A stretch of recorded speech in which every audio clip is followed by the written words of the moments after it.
زندگی میں ہمیشہ وہ لوگ پرسکون رہتے ہیں جو پوری نہ ہونے والی خواہشوں سے زیادہ ان نعمتوں پر شکر کرتے ہیں جو انہیں اللہ نے عطا کی ہیں۔ الحمدللہ رب العالمین۔ زیادہ سوچو نہیں بلکہ زیادہ سے زیادہ استغفار کرو، کیونکہ مسائل و مشکلات زیادہ سوچنے سے نہیں بلکہ زیادہ استغفار سے آسان ہوتے ہیں۔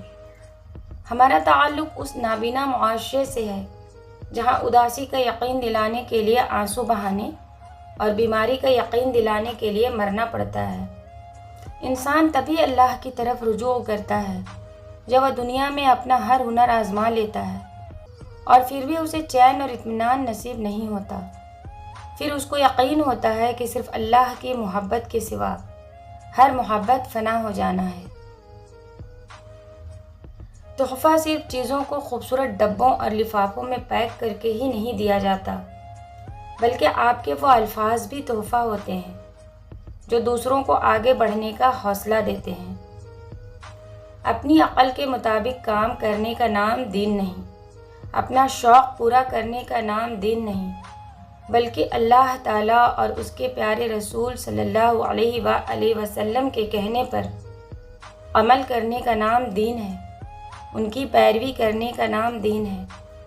اپنی خواہشوں کو کبھی اپنے قدموں سے آگے نہ نکلنے دو۔ جو مل گیا اس پر شکر کرو، جو چھن گیا اس پر افسوس نہ کرو۔ دعائیں کروائی نہیں جاتی، دعائیں لی جاتی ہیں، کسی کا مشکل وقت میں ساتھ دے کر تو کسی کی مسکراہٹ کی وجہ بن کر۔ جب کوئی دنیاوی طور پر اونچے رتبے والا شخص آپ کو کہہ دے کہ میں آپ کے ساتھ ہوں تو آپ تسلی میں آ جاتے ہیں، لیکن جب اللہ رب العالمین آپ سے کہہ رہا ہے کہ میں صبر کرنے والے کے ساتھ ہوں تو آپ اس کو معمولی کیوں سمجھتے ہیں؟ دعا دینا سیکھیں، آگے بڑھ کر سہارا دینا سیکھیں، دوسروں کے غم کو محسوس کرنا سیکھیں، اپنی اس میں کو ختم کرنا سیکھیں۔ زندگی چند لمحوں کا کھیل ہے، اس میں مسکرانا اور دوسروں کے چہرے پر مسکراہٹ لانا سیکھیں، دوسروں کے ساتھ شفقت کرنا سیکھیں، فقط اللہ کی رضا کے لیے۔ دنیا کا سب سے خوبصورت پھول اپنوں کی محبت کا ہونا ہے، اور اپنے وہ نہیں ہوتے جو خون کے رشتے میں ہوں۔ اپنا وہ ہر فرد ہے جسے آپ کا خیال اور احساس ہو۔ کسی سے اپنا موازنہ نہ کریں، کم پہن لیں، سستا پہن لیں، سادہ کھا لیں، لیکن حلال کھائیں۔ کم میں کوئی شرم کی بات نہیں ہے، بلکہ شرم تو حرام کھانے میں آنی چاہیے۔ سب کچھ میسر ہونا زندگی نہیں، بلکہ جو کچھ میسر ہے اس پر خوش رہنا اور شکر ادا کرتے رہنا زندگی۔ حضرت ابوبکر صدیق رضی اللہ تعالی عنہ فرماتے ہیں، اللہ سے معافی بھی مانگو اور عافیت بھی، کیونکہ کسی آدمی کو ایمان و یقین کے بعد عافیت سے بہتر کوئی نعمت نہیں دی گئی۔ یعنی سب سے بڑی نعمت تو ایمان و یقین ہے اور اس کے بعد عافیت ہے۔ حضرت ابوبکر صدیق رضی اللہ تعالی عنہ فرماتے ہیں، جب تک موت نے مہلت دے رکھی ہے اس وقت تک تم لوگ نیک اعمال میں ایک دوسرے سے آگے بڑھنے کی کوشش کرو، اس سے پہلے کہ موت آ جائے اور عمل کرنے کا موقع نہ رہے۔ رسول اللہ صلی اللہ علیہ وآلہ وسلم نے فرمایا، 4 چیزیں بد نصیبی کی پہچان ہیں۔ آنکھوں کا خشک ہونا کہ اللہ کے خوف سے کسی وقت بھی آنسو نہ ٹپکے، دل کا سخت ہونا کہ آخرت کے لیے یا کسی دوسرے کے لیے کسی وقت بھی نرم نہ پڑے، امیدوں کا لمبا ہونا، دنیا کی لالچ۔ زندگی کبھی آسان نہیں رہے گی، تمہیں خود کو مضبوط بنانا ہوگا۔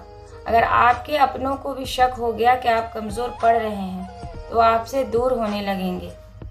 فرمان محمد مصطفیٰ صلی اللہ علیہ وآلہ وسلم کہ کوئی جانور ایسا نہیں کہ جمعہ کے دن صبح کے وقت آفتاب نکلنے تک قیامت کے ڈر سے چیختا نہ ہو، سوائے آدمی اور جن کے۔